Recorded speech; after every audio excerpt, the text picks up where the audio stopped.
আল্লাহ রাসূল সাল্লাল্লাহু আলাইহি ওয়াসাল্লাম বলেছেন, কেউ যদি জুমার দিনে সকাল সকাল গোসল করে, আর্লি মর্নিং গোসল করে ফেলে, একদম ফরজ গোসলের মতো, এবার সবচেয়ে উত্তম কাপড়টা পরে, নোংরা কাপড় না, বেস্ট কাপড়টা পরে, আতর খুশবু ব্যবহার করে, সুগন্ধি ইউজ করে, সুগন্ধি ব্যবহার করে সে সকাল সকাল পায়ে হেঁটে মসজিদে যায়, বাহনে চড়ে নয়, পায়ে হেঁটে মসজিদে গিয়ে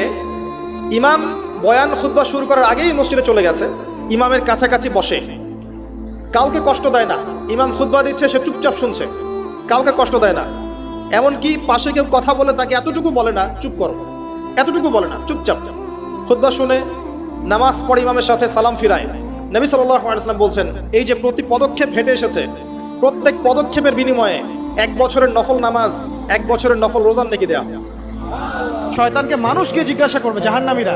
তুমি আমাদেরকে পথভ্রষ্ট করেছে। শয়তান বলবে, আমি কিচ্ছু করি নাই, আমি তোমাদেরকে কোনো কাজে ফোর্স করি নাই, আমি শুধু তোমাদেরকে ওয়াসওয়াসা দিয়েছি, তোমরা নিজেরাই কাজ করছো।